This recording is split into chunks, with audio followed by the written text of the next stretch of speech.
Bismillahirrahmanirrahim. Assalamualaikum warahmatullahi wabarakatuh. Welcome to Econ 1610, Principles of Macroeconomics. We are in our last topic 10, which is on international trade. For this topic, these are the list of subtopics that we will cover.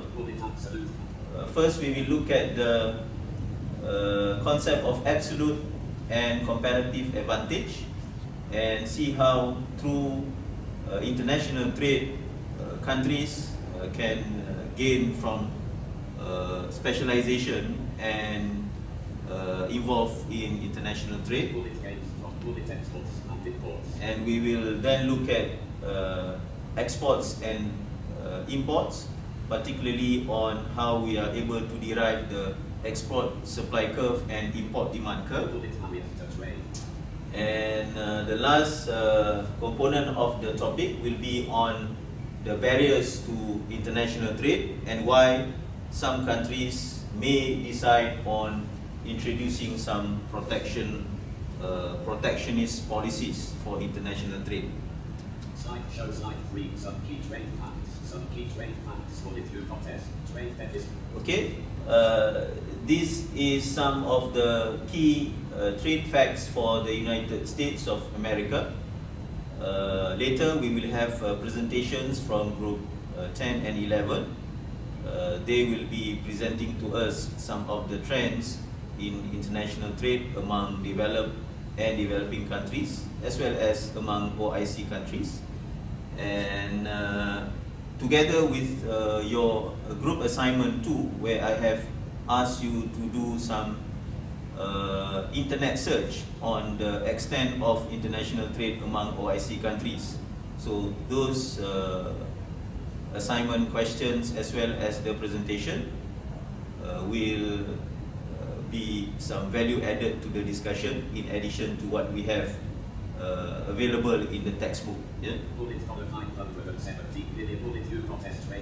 For example, in the case of the United States, they basically had a consistent deficit in their trade of goods. Yeah? However, in terms of the trade of services, they have been enjoying surpluses. Yeah? Not only for 2009, yeah, but also for many decades. Yeah? So they have been running trade deficit for goods for quite some time. Those are some of the major trading partners, for example, Canada and China. Yeah? And we will also be listening to the presentations in terms of the major trading partners of the selected OIC countries that Group 9 or Group 10 will be sharing with us later. Slide 4, some key trade fact, principle you contest exports include. Okay, these are some of the important exports of the United States. Slide 5, some key principle you contest exports include. Okay, these are some of the important components of its imports.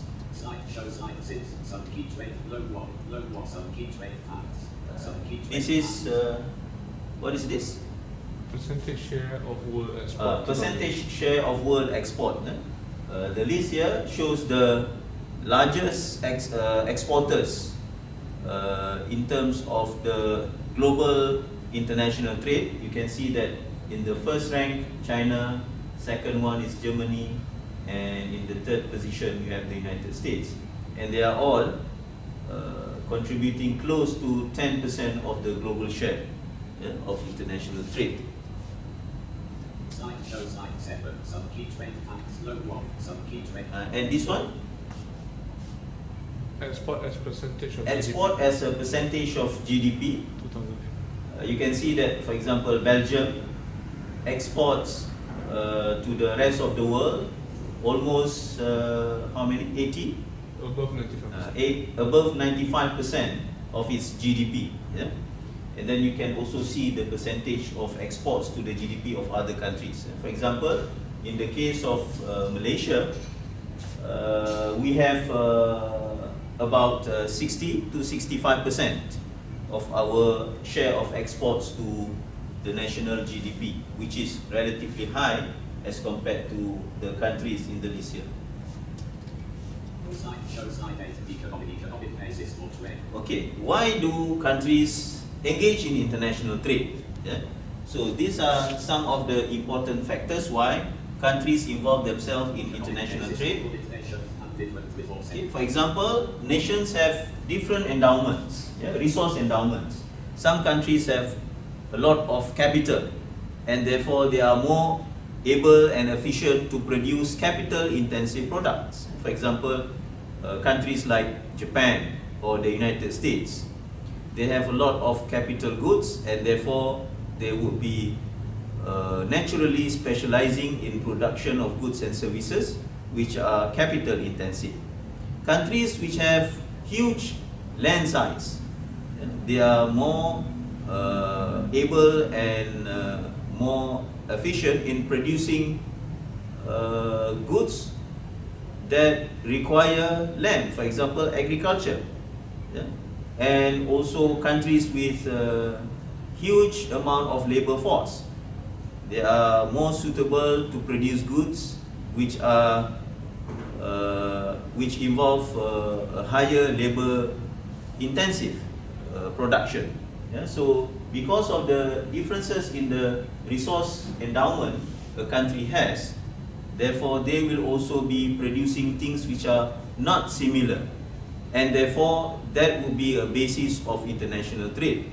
Yeah? So we buy things which are not efficiently produced in our country from a country that produce them more efficiently, and they will also be buying from us the things that we produce efficiently as compared to if they produce on their own country. In the second factor, Labor-intensive goods, land-intensive goods, capital-intensive goods, efficient production may require different combination of resources. different efficient production may require the mixture between different types of resources, yeah? And therefore this will also be influencing a country whether they want to produce a certain goods, because the production of clothing or furnitures would require different type of resources as compared to the production of manufactured items such as computers and laptops and smartphones. Yeah? And on top of the availability of resources, the level of technology and the quality of capital goods among different countries will also be different. For example, developed countries with higher level of technology and with better quality of capital goods are more efficient in producing high technology or high-tech consumer goods, yeah? Whereas countries with lesser degree of technological achievement as well as having lesser quality of capital goods may be focusing on goods which are at a lower end of the technological ladder. Yeah? So because of that, you have differences in terms of what different countries are producing, and that will be the basis of trade among different countries. Differentiation. Sometimes we produce similar things as other countries, but this is not a hindrance of different countries involved in international trade. For example, in Malaysia, we do have companies who are producing cars, firms who are producing watches, handbags, and other types of consumer products. But still, we import from other countries. Yeah? For example, we import a lot of our cars from Japan. Yeah? Brands like Honda, Toyota are among the top brands in Malaysia, even though we ourselves produce cars. Similarly, certain countries are recognized internationally as one of the top producer of certain things. For example, when we want to buy handbags, we are thinking about Italian handbags. Yeah? If we want to buy perfumes, we are thinking of perfumes made in France, yeah? Or when we want to, for example, buy a watch, we would think of a Swiss watch. So because of different countries have created a name or have established themselves in producing certain type of goods more effectively than others, as well as creating product differentiation in their goods and services, it will create the temptation for our people to buy goods from these countries, even though these countries, even though our country may be able to produce these goods as well. Yeah? So because of that,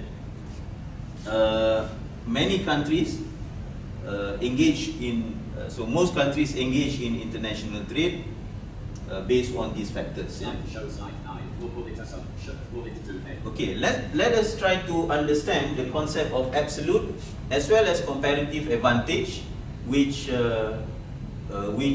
basically serve as the underlying theoretical concept for engaging in international trade. So the assumption of this theory, Let's put it to nations. we have two Put nations. it the same size labor force. They are having equal size of the labor force. It means that they are equally, the size of the countries are equal, Put it constant costs in each country. and we assume that the production possibilities curve within the two countries have a constant opportunity cost. Yeah? Constant cost within the country. Put it different costs in However, countries.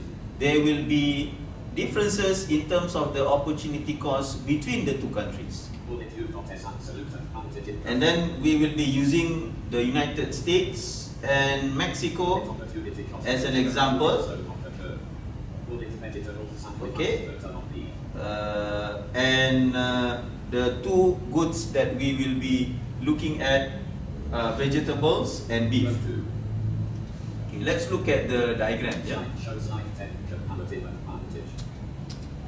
Okay, so we have two production possibilities curve for US and for Mexico.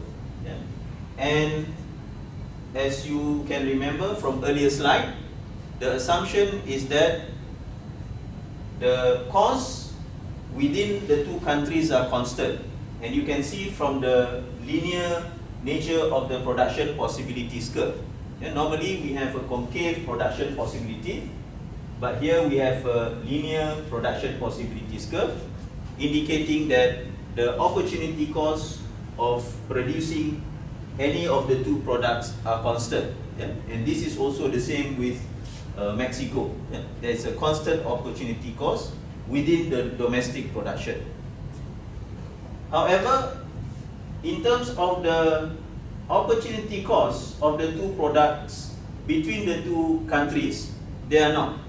For example, if you look at the slope of the production possibilities curve for the US and for Mexico, you can see that the slope for Mexico here is steeper as compared to the slope of the PPC for the United States. Whenever you have a different opportunity cost, because the slope of the production possibilities curve represent opportunity cost between the two products. Whenever you have a different slopes for the two nations production possibilities curve, you can conclude that the opportunity cost for producing the two products within the two countries are different. Yeah? Okay. Now let's look at the two concepts of absolute and comparative advantage. The first is the absolute advantage. In the case of the United States, if all resources are utilized to the production of vegetables, then the US will be able to produce 30 vegetables and 0 beef. On the other extreme, if the US allocate all resources to produce only beef, then the country can produce 30 beef and 0 vegetables. When we look at Mexico, if all resources in Mexico is used to produce only vegetables, then they are able to produce 20 units of vegetables, and if all resources are allocated to the production of beef, they are able to produce 10 beef. So when we look at the two countries, we are able to identify that the United States has absolute advantage for both producing vegetables and beef, because they are able to produce more as compared to Mexico. For example, if all resources are allocated to the production of vegetables, for the US, they are able to produce 30 vegetables. As for Mexico, they are only able to produce 20 vegetables. However, so that indicates that US has absolute advantage in the production of vegetables. On the other hand, if all resources are allocated to the production of beef, then US can produce up to 30 beef, whereas Mexico can only produce up to 10 beef, maximum 10 beef. Yeah? So again, the United States have absolute advantage of producing beef. Yeah? In other words, the US have absolute advantage in the production of both vegetables and beef. So if we base on absolute advantage, then there would be no consideration for international trade. However, as I had mentioned earlier, even though the US has an absolute advantage in the production of both vegetables and beef, but when we look at the slope of the PPC, the opportunity cost in the US and the opportunity cost between the two products in Mexico are not the same. So the moment that you have differences in opportunity cost, in domestic opportunity cost between the two countries, there would be possibility of international trade based on the concept of comparative advantage. The concept of comparative advantage is for the country to produce the output that they have lower domestic opportunity costs. They have lower domestic opportunity costs. Let us look at the opportunity costs for the two goods in the US. In the US, if they want to increase the output for beef, they have to sacrifice the same quantity in terms of vegetables. For example, for every one beef, for every additional beef that you want to produce in the US, the opportunity cost will be 1 unit of vegetables that they need to sacrifice. So the domestic opportunity cost in the United States, domestic opportunity cost for the United States is 1 beef equal 1 vegetable. However, for Mexico, when they want to increase the production of beef, for 1 unit of beef that they want to increase, they need to sacrifice 2 units of vegetables. 1 beef equals 2 units of vegetables. So for Mexico, 1 beef equals 2 vegetables. We can also express the opportunity cost in terms of vegetables as well. So in the US, 1 vegetable will be equal to 1 beef. In Mexico, 1 vegetable will be equal to 0.5 beef. For example, if let's say we want to increase 1 unit of vegetables in Mexico, so every 1 unit of vegetables that we want to increase in Mexico, we have to sacrifice half a beef. Similarly, in the US, for every 1 additional unit of vegetables that you want to increase, you need to sacrifice 1 unit of beef. Okay? So the comparative advantage suggests that a country should be producing the output or specializing in the production of goods that they have lower domestic opportunity costs. Let's see. For the United States, the United States can increase the production of one beef by sacrificing 1 unit of vegetables. For Mexico, they are able to increase the production of one beef by sacrificing 2 units of vegetables. So, who has the lower domestic opportunity cost in the production of beef? US or Mexico? The answer would be the US. Because in order to produce one beef in the US, they only need to sacrifice one vegetable.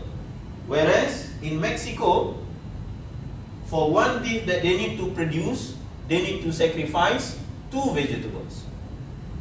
Right? So in this context, the US will have a lower domestic opportunity cost in the production of beef as compared to the production of vegetables, as compared to Mexico. And therefore, the US should be specializing in the production of beef. Let's look from the perspective of vegetable production. In the US, in order to produce one vegetable, US need to sacrifice one quantity of beef. In Mexico, in order to produce one vegetable, they need to sacrifice 0.5 unit of beef. So in the context of Mexico, the opportunity cost of producing one vegetable is only half a beef. Whereas in the US, the opportunity cost of producing one vegetable equals to 1 unit of beef. So the opportunity cost of producing vegetable is lower in Mexico as compared to in the US. And therefore, Mexico should be specializing in the production of vegetable because the domestic opportunity cost of producing vegetable in Mexico is lower as compared to the US. So based on the concept of comparative advantage, on the basis of domestic opportunity cost, we can conclude that the US should be specializing in production of beef and Mexico should be specializing in the production of vegetable. Okay. Now, before we go to specialization and international trade, first we need to compare what would be the economic well-being or in terms of the consumption level for both countries before and after specialization and trade. Okay? Without specialization and trade, both countries must produce vegetables and beef for their people. In the case of the US, we assume that they have decided on point A here. They are currently producing 12 vegetables and 18 beef for the consumption of their people. And in Mexico, the current self-sufficient production level will be shown by point Z, where they are currently producing 4 vegetables and 8 beef for their people. Right? So this is the current domestic production for the US and Mexico before specialization and trade. Now, we have identified that it would be beneficial for the two countries to specialize and engage in international trade. So, if we look at the table here,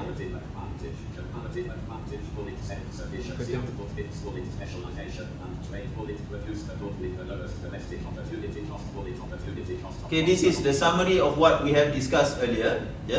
So the table here will show the comparison between the level of output before and after specialization. For example, before specialization and trade, the US will need to produce both products. So they will have 12 vegetables and 18 beef. Mexico will also have to produce both products for their people, 4 vegetables and 8 beef. But if they agree to specialize on the production of the goods that they have comparative advantage, then the US will use all its resources to produce only beef. So the US can produce up to 30 beef and 0 vegetables, and Mexico would also be specializing in the production of vegetables, so they will produce 20 vegetables and 0 beef. Yeah. So when we compare before and after specialization, before specialization, individually US produced 12 vegetables, Mexico produced 4 vegetables.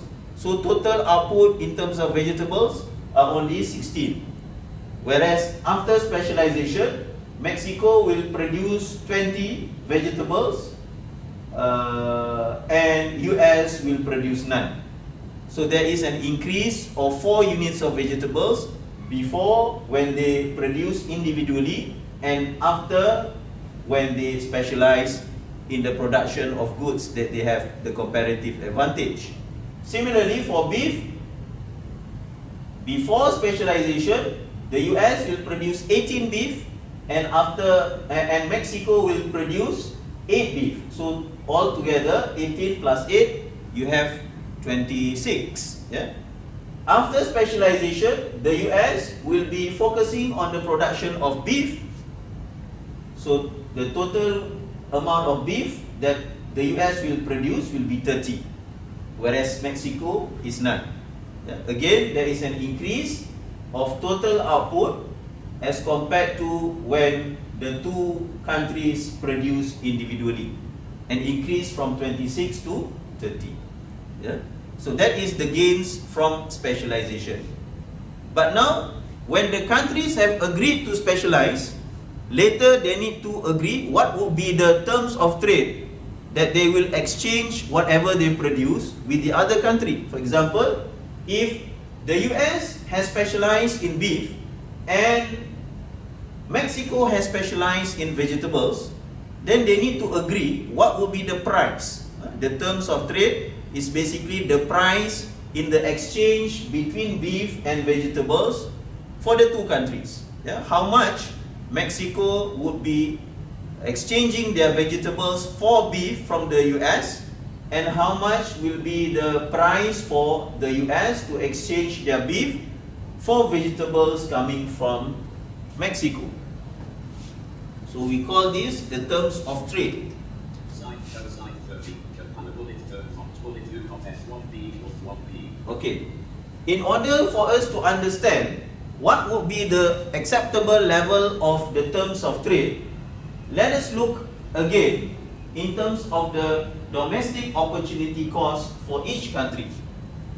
For the US, they can produce 1 beef by sacrificing 1 vegetable. Yeah. So whenever, if let's say they want to specialize on the production of beef and exchange whatever they produce in terms of beef with vegetables, they want that the amount of exchange would be more than 1 vegetable for 1 beef that they produce. If they can only get 1 vegetable for 1 beef, it is better for them to produce domestically. Yeah? Or if let's say they are getting less than 1 vegetable for 1 beef, it is better for them to produce vegetable within the US. So for trade to happen and benefit the US would want that 1 unit of beef that they exchange with vegetables from Mexico will give them more than 1 vegetable. So 1 beef should be more than 1 vegetable. This is the price that the US would accept from Mexico. Similarly, from the Mexican point of view, Mexico now is producing vegetables, and they want to exchange vegetables with beef. So if they produce beef domestically, they need to sacrifice 2 vegetables to produce 1 beef. So they would like to exchange, or in this context, they are producing vegetables. So it would be beneficial for them to engage in international trade with the US if they are able to get for every beef that they get from the US, for them to exchange with less than 2 vegetables. Yeah? So one beef must be less than 2 vegetables. This is the price that is acceptable from the point of view of Mexico. Alright? If, let's say, the exchange for beef from the US is exactly equal to 1 beef equals to 2 vegetables, then this is similar to the opportunity cost that they have within the country. So it does not benefit Mexico to exchange whatever they have in vegetables, let's say 2 vegetables, just for 1 beef. They need to exchange less than 2 vegetables for 1 beef that is coming from the US. So this is what is acceptable by Mexico. This is what is acceptable by the US. So the terms of trade will be between these two. Okay, between these two. America or the United States will only exchange if the ratio for 1 beef is more than 1 vegetable. Mexico will only trade with US if the ratio between 1 beef is less than 2 vegetables. Yeah? So the terms of trade will be between these two ratios. Yeah? Will it do not S said 1 beef or more than 1 beef? Will it Mexico 2 beef equals 1 beef? Will it Mexico will pay less than 2 beef or 1 beef? Will it settle between the two? Will it depend on supply/demand? Okay, the actual terms of trade will be somewhere between these two, yeah? And this will be determined by demand and supply in the global market. Yeah, of course, the terms of trade may be beneficial to Mexico more than it is beneficial to the US, or the other way around, yeah? Because the actual terms of trade would vary. However, here we assume that the gains from international trade is equally shared, where the terms of trade is exactly at the middle point, yeah? Where 1 beef would be equal to 1.5 vegetable. This will be equals 1.5 vegetable. This will be assumed as the agreed terms of trade between the two countries. And if this is the case, then the benefits of trade is equally shared between the US and Mexico. If the terms of trade is something else, for example, 1B equals 1.3 V, right? 1B equals 1.3 V, then that will benefit Mexico more than it benefits the US. Or if the terms of trade, the ratio is 1B equals 1.7 V, then that will benefit the US more than it would benefit Mexico. For example, if 1B equals 1.7 V, then for every beef that the United States exchange with Mexican vegetables, the US will be getting 1.7 vegetables. Yeah? So that will benefit the US more than it benefits Mexico. Slide shows slide 14, comparative and bullet gains from trade, bullet trading possibilities line. Okay. The gains from trade can be shown by the rotation of the production possibilities curve after specialization happens and the two countries agree to engage in international trade. We call this the trading possibilities line. Bullet slope equals to Okay, trade. and the slope of the trading possibilities line depends on the agreed or the determined terms of trade. Yeah, for example, Shows slide 15, gains from trade. we have a diagram here showing the new trading possibilities line after the two countries have agreed to specialize in the production of the goods that they have comparative advantage and they agree to engage in international trade. In the case of the US, they specializes in the production of beef, yeah? And they will import vegetables from Mexico. So because of that, the trading possibilities line for the US will be rotating for the number of units in terms of vegetables, because they are able to enjoy more vegetables now due to the lower opportunity cost in Mexico. Yeah? Lower opportunity cost of producing vegetable in Mexico. On the other hand, for Mexico, they will be producing vegetables and import beef from the US. So as a result, the trading possibilities line will rotate on the x-axis where beef is measured, because now they are able to enjoy more output in terms of beef, because beef is currently produced by the United States, where the opportunity cost of producing beef is lower. Okay, so if we look at the combinations of the two products between the two countries before and after specialization and the international trade, we can see that before this, the US produced 12 vegetables and 18 beef. This is before specialization. And Mexico produced 4 vegetables and 8 beef.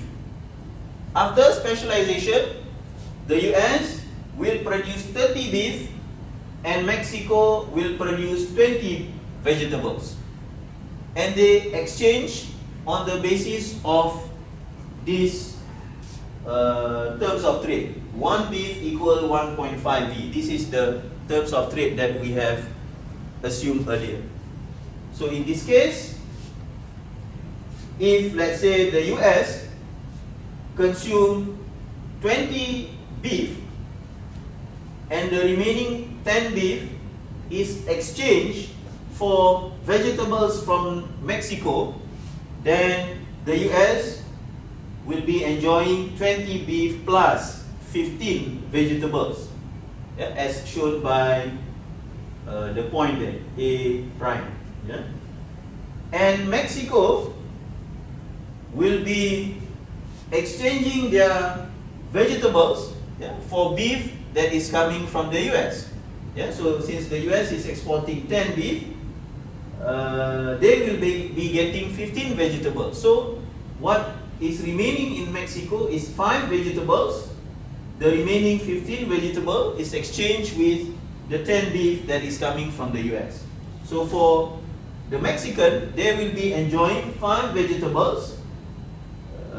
They produce 20 and they exchange 15 of that 20 vegetable with 10 beef coming from the US. Yeah? In both cases, the two countries are able to enjoy, the people in the two countries are able to enjoy more of vegetables and beef after specialization and international trade. Slide shows slide 16, comparative advantage LO2. And coming back to our earlier table, the last column is showing what would be the implications after specialization and international trade, where both countries are enjoying larger quantities of vegetables and larger quantities of beef. Okay, so far we have looked at how the concept of comparative advantage can facilitate full specialization or perfect specialization between the two countries, and how the two countries, through specialization and trade, can gain in terms of enjoying higher outputs for their people. However, in reality, it is very rare that countries have full or perfect specialization. You can have a country producing certain types of products, but at the same time also import similar types of product from other countries. Or some countries may export some of the products that they produce and at the same time also import the same product from other countries as well. So in order to understand the context of partial specialization, we need to look at the difference between world and domestic price. If, for example, the world price is higher than the domestic price, then it will encourage our domestic producers to produce more and export the surplus products to other countries. Similarly, if the world price is lower than the domestic price, then it will create imports demand from our domestic consumers of products coming from abroad. So this is the dynamics of demand and supply when we have the possibility of international trades, where countries can either export or import certain type of product based on the prevailing world and domestic price. Show slide 18, supply and demand analysis. For example, let's take the market for aluminium, and we look at the United States and Canada, the two major trading partners. Both the US and Canada can produce aluminium, but when we look at the domestic demand and supply for aluminium in the US, we can see that the equilibrium price of aluminium in the domestic market of the US is $1 per pound of aluminium, and the total equilibrium quantity is 100. Right? So if, let's say, the world price is also equal to $1 per pound of aluminium, then there will be no imports demand, or and there will be no export supply coming from the domestic consumers and the domestic producers in the United States. However, if the world price is higher than the domestic price, for example, if the world price is 1.25,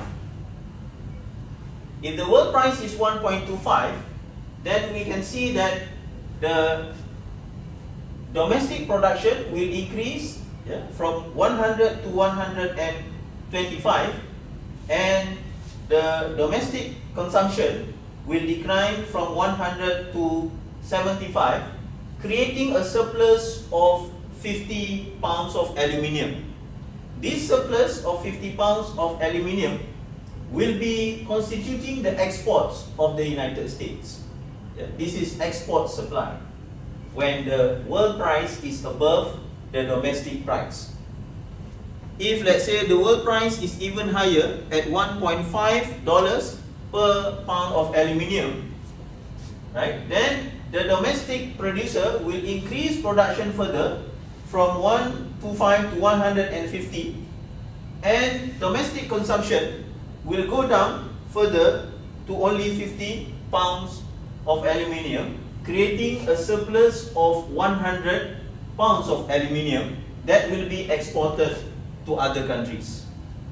Right? So this is how the export supply curve of the United States in terms of aluminium is derived. In other words, the higher the world price as compared to the domestic price in the US will further increase the quantity of aluminium being exported from the US to abroad. The higher the price, the higher the world price as compared to the domestic price, the higher the quantity of export supply from the US. On the other hand, if the world price goes below the domestic price, for example, if the world price is below the domestic price at 0.75, then the domestic production will go down from 100 down to 75 along the domestic supply curve here, but the domestic consumption will increase along the domestic demand curve here, creating a shortage of 50 pounds of aluminium. This shortage will result in an import demand curve from the US, for the US from the rest of the world. Yeah, so in other words, when the world price goes below the domestic price, then there will be import demand by the US consumers for aluminium from the rest of the world. Yeah. If the price goes further down, then the amount of shortages will be larger. Slide 19. The amount of shortages will be larger, resulting in even higher quantity of imports being demanded by the US consumers from the rest of the world.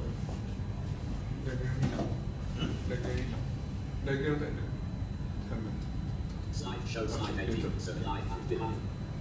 Okay. Again, when the price goes even lower, then this will create even more shortages. Yeah? In the domestic market, the difference between domestic demand and domestic supply, the gap there becomes larger, and this gap in terms of the domestic shortages of aluminium will result in a higher quantity of imports demanded from the rest of the world. Yeah? So as you can see here, when world price equals to domestic price, no imports demand, no export supply. When the world price is above domestic price, there will be export supply curve, yeah, moving up, yeah, upward sloping.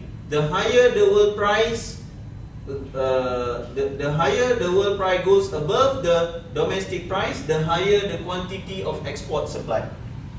Similarly, when the world price goes below the domestic price, you will have imports demand for aluminium by the US consumers from the rest of the world due to the shortages of the product in the domestic market. And as the world price goes even below the domestic price, the quantity of imports demand for aluminium will continue to increase along the downward sloping import demand curve. Now let's look at the market of aluminium in Canada. Canada can also produce aluminium, yeah? And the demand and supply curve here shows the domestic demand and supply for aluminium in Canada, yeah? And we have used the US dollar here as the price prevailing in the domestic market for Canada for the same currency comparison. Yeah, we have changed the currency to the US dollar here so that we are able to make similar references to the price prevailing in the US. The same like in the US domestic industry, if the world price is above the domestic price in Canada, for example, the equilibrium price and quantity in Canada is 75 cents and 100 pounds of aluminium. if the world price is above the domestic price, for example at $1 per pound of aluminium, then domestic production will increase. However, domestic consumption will fall due to the higher price. It creates surpluses in the domestic market that can be exported to the rest of the world. Yeah, for example, in this case, we are talking about the trade between the US and Canada. So this surplus can be exported to the US. Similarly, if the price goes even further up, then it will create even more surpluses in the domestic market. Yeah? At a higher price, at a higher world price, domestic production will increase further, domestic consumption will fall, and the gap between quantity supplied and quantity demanded in the domestic market will continue to increase. Yeah?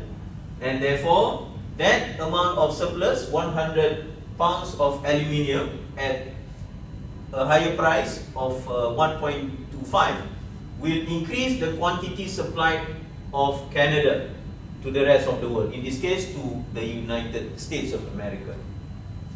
Okay? If the world price is below the domestic price, Slide shows slide 20, international equilibrium. this one, you have the world price below the, Slide shows slide 19. this one. The previous diagram, or you want to talk about the equilibrium? No, previous diagram. Press next.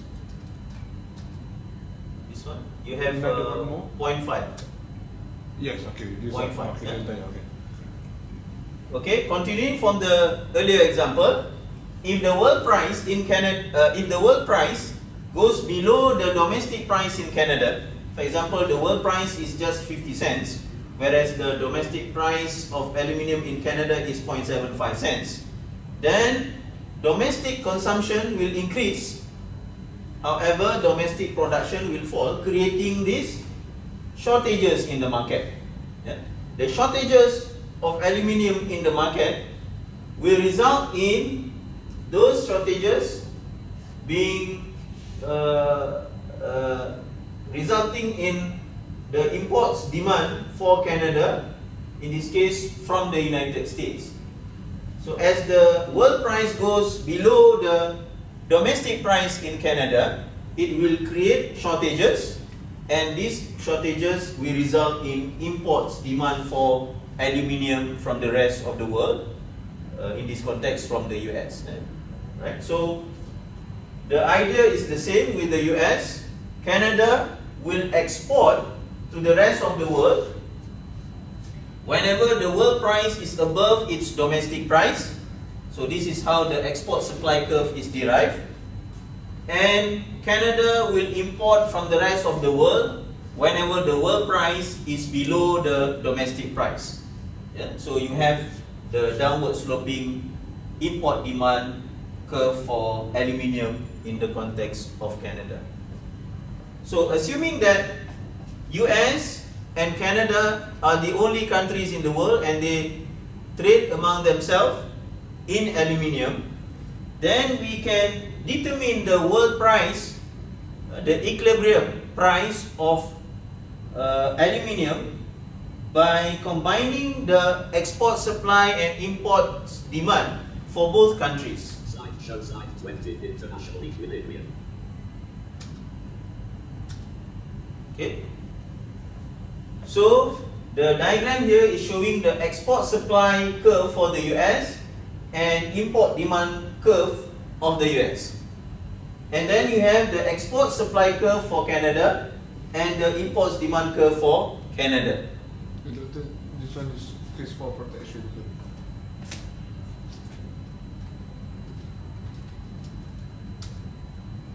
Slide shows slide 20, international equilibrium. Ini tak? Ini equilibrium ni? Slide shows slide 21, 20, slide shows Okay, this slide one. 20, inter. Yeah. Yeah. So assuming that Canada and America are the only countries in the world and they engage in international trade among themselves.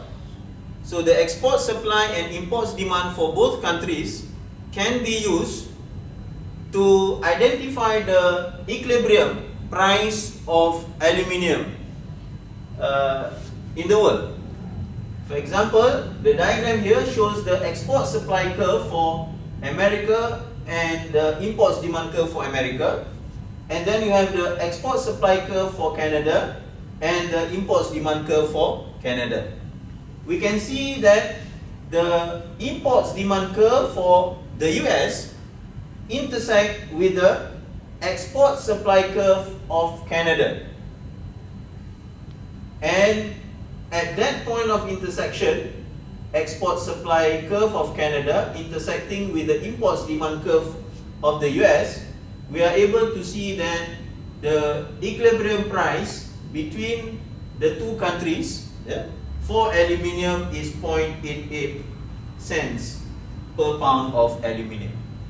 So this is how world price between countries can be determined based on the exports supply curve and imports demand curve for different countries, depending on the domestic prices prevailing within the respective countries and the potential world price of the product.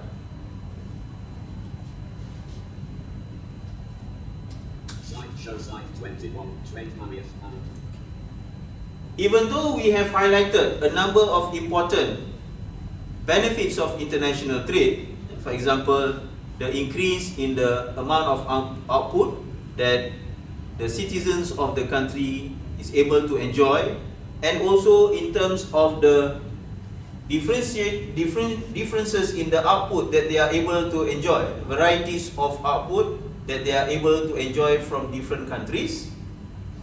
There are many countries still keep some barriers for international trade. Okay, so trade barriers for international trade can be introduced by the countries in order to protect their domestic producers, and these barriers can be in many forms. For example, you can have tariffs. Tariffs are the tax that the government impose on the imports coming from other countries. For example, if let's say Malaysia wants to protect our automotive industry, then we can impose import tariffs on foreign cars. So cars which are imported into Malaysia will be imposed a certain amount of tariff, which will make it more expensive than what it should be. So because the price of these imported cars are more expensive, then it will create some degree of competitiveness of our domestic producers, because the price of imported cars are much higher. So that can somehow influence domestic consumers to buy more of the domestic cars due to the fact that they are relatively cheaper. Tariff can be in two forms: revenue tariff and protective tariff. Revenue tariff is the kind of tariff that the government impose in order to collect revenues. However, the two can be overlapping each other, because even though you may want to protect the industry, therefore you have protective tariff, but at the same time the protective tariff will also generate revenues to the government. So either way, it will create some protection to the domestic industry, because the imported goods will be relatively more expensive due to the fact that they are imposed. They will impose tariff. The second type of trade barrier is called quotas. Quota is the amount of the goods that is allowed by the government to be imported into the country. Yeah? For example, if we want to protect our domestic automotive industry, we limit the number of foreign cars that can be imported into Malaysia. The idea is the same, to protect domestic industry, but the way how we do it in this context is by limiting the amount of limiting the numbers of foreign cars that can be brought into Malaysia. The difference between protective tariff and quota, even though they have the same objective, but quota will be more effective in terms of limiting the numbers.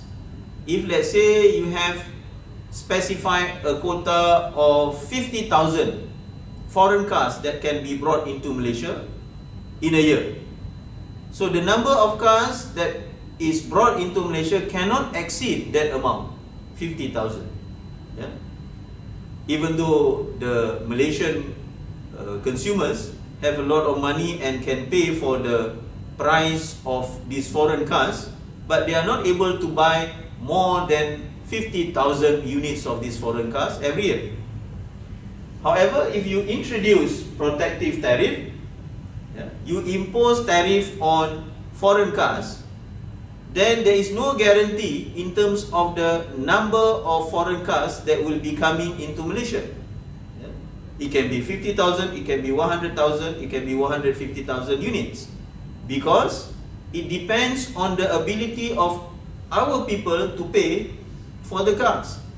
You can impose, let's say, 100% tariff on imported cars or 200% tariff on imported cars, making those cars very, very pricey, or significantly more expensive than the domestic cars.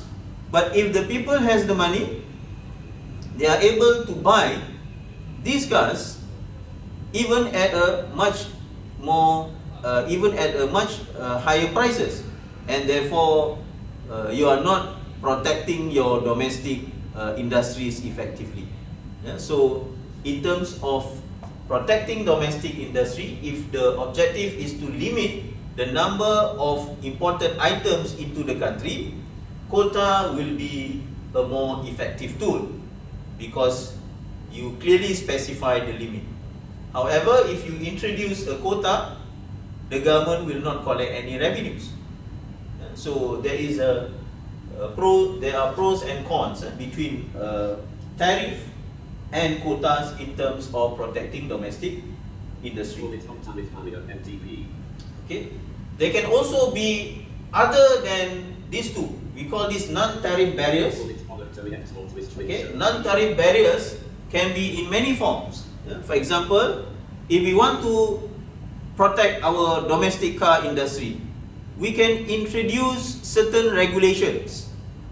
For example, if you want to bring your car into Malaysia, the car must comply with certain stringent standards. So not all cars can come, only cars which are able to fulfill this criteria can be brought into the country. So this create additional barriers for imported cars coming into Malaysia. Or you can also issue some additional requirement. For example, you can bring your car into Malaysia, but you need to set up a company that will also have Malaysians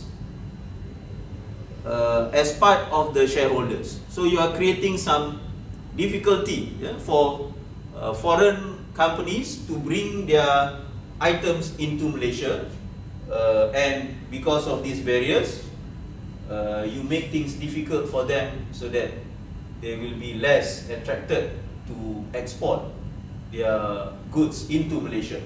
So these are some of the examples of non-tariff barriers. Mostly in terms of creating rules and regulations and standards that create barriers for foreign firms to export their goods into a particular country. Call it export subsidy. Call it voluntary export restriction. Voluntary export restrictions. Yeah? Normally, a country, let's say Malaysia, will try to protect its domestic industry by limiting the imports from abroad. However, there can also be the opposite, voluntary export restrictions. So for example, in Japan, the automotive industry in Japan, they agreed to have a voluntary export restrictions for their cars being exported to the United States. For example, they themselves limit the number of cars that they would like to export into the United States in fear of potential retaliation from the domestic car producers in the US that may lobby the government of the US to impose certain rules or regulations or other types of barriers for Japanese car manufacturers to export their cars into the US. This is very interesting because the effort to limit the exports are not coming from the host country but are coming from the countries where the goods are originally from. Call it export subsidy. Export subsidies. Therefore, Export subsidies happens when a particular country try to subsidize some of their exports. This is something that other countries may challenge as a factor that contribute to unequal trade. For example, if let's say we highly subsidize our producer, and when they try to export their goods abroad, most part of the cost is already absorbed by the government. So this subsidy is considered to be creating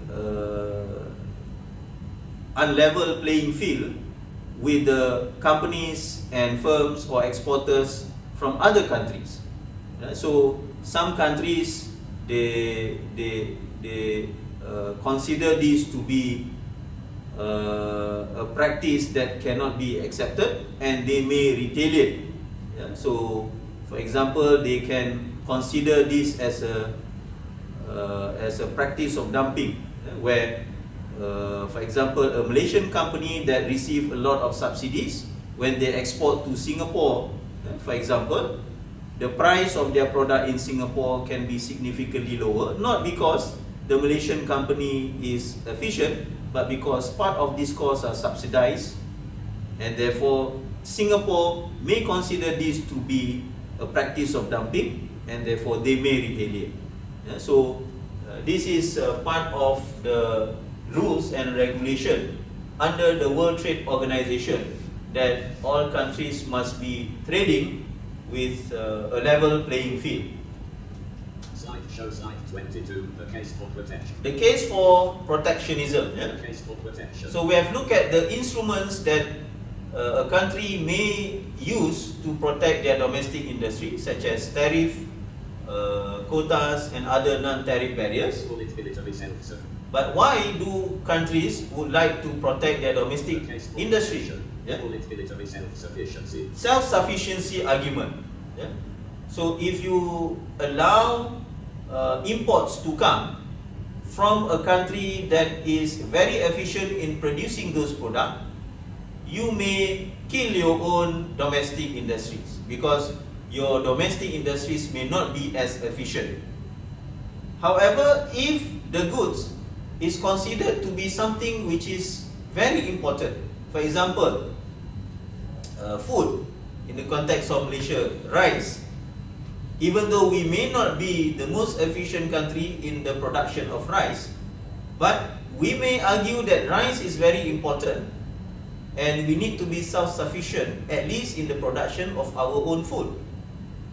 So in order to protect our paddy farmers or our rice manufacturers, then we create some protectionist policy against the imports of rice from abroad. And so this is a common argument used by countries to justify their protectionist policy. Call it diversification for stability. Diversification for stability. It is also important for a country to diversify their economic structure, not only to focus on one particular industry alone. Yeah? When we talk about the concept of comparative advantage earlier, we highlighted the benefits that the countries can gain by specializing in a particular industry. But in reality, countries wouldn't want to specialize in a particular industry. They want to have an economy that is well diversified. Whenever something happens to one industry, the economy will not be affected because other industries are there to support. So well diversification in the context of the economic structure is very important. So even though the country may not be that efficient in producing certain goods in a particular industry, but for the benefit of developing other areas of the economy, then certain countries may want to protect their domestic industry in that area, even though they may not be as efficient as the industry in other countries. Call it infant industry. This is also linked to the argument of infant industry. Yeah? For example, in early 1980s, Malaysia embarked on the domestic car industry. So we say that because we are just starting, we are an infant in the industry, we need to protect our company from external competition. They are already operating for many years. They may have been successful in achieving sufficient level of economies of scale. They may have acquired the necessary technological or technical know-how, but we are just starting, so we need to protect our industry. Yeah? So that is the argument. Of course, later when our industry has developed, have matured, then we shall consider to reduce or remove altogether these protectionist policies. The problem is that how long does an infant industry require for it to become a mature industry? That is a very important question, because in the case of Malaysia, for example, after more than 35 years, we are still talking about how we are able to protect our domestic car industry. So we have not able to consider our domestic car industry to be beyond the infant industry and has matured, and therefore are now able to compete with the international car manufacturers at an equal level. Call it protection against dumping. Protection against dumping. This is what I have mentioned earlier. One of the example of the non-tariff barrier is to have protection against the practice of dumping. Yeah? The practice of dumping technically means a country from a firm or a company from a country that receives significant subsidies by the government, by its own government, exporting its product to other countries, and therefore are able to sell their goods at a low price. The reason why they are able to sell at a low price, not because they are efficient in production and able to cut their cost of production, but because of the subsidies that they receive from their own government. So because of this, many countries use this reason or this excuse to come up with their own protectionist policy, trying to protect their domestic industry from the potential competition from firms from other countries. Increase domestic employment. Okay, and then increasing domestic employment. Of course, even the current president of the United States, Donald Trump, blamed NAFTA, the North American Free Trade Agreement, for the loss of jobs in America. So because of that, Donald Trump seriously considering to propose some revision to NAFTA so that they are able to get better deal in this free trade agreement, because the claim is always that this kind of agreement will result in the US citizens losing jobs to the people of other countries. Yeah? So this argument is also used by so many other countries that they want to protect their domestic employment. They want to keep jobs available to their own people. So they need to protect their domestic industries from external competition. Call it cheap foreign labor.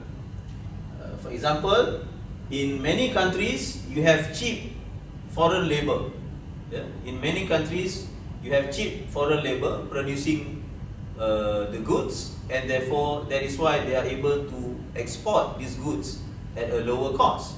Yeah? So what happened to the workers in other countries where they are enjoying a decent wage rate? Yeah? So some people consider this to be unfair practices when you are able to cut down your costs by using cheap foreign labor, and therefore you become more price competitive, not because of technology or other innovation in your production, but because of exploiting cheap foreign labor. Yeah. Okay, those are some of the arguments that countries use in order to protect their domestic countries. Show slide 23, multilateral trade agreements. Okay, these are some of the examples of trade agreements that you can that we have in the world today. Yeah, and I think one of the groups will also be presenting on trade agreements, so we can have further discussion on trade agreements when we listen to the presentation of I think group 11. Yeah? Call it general agreement on Okay, so these are some examples. General agreement on trade and tariff, yeah, which is the precursor to the World Trade Organization, Call it European Union. the European Union, Call it North American Free Trade Agreement. the NAFTA, North America Free Trade Agreement, and in the context of this region we have AFTA, ASEAN Free Trade Agreement. We also have the so-called the Trans-Pacific Partnership Agreement that has collapsed after America withdrew from that agreement, and now coming in place of that is the comprehensive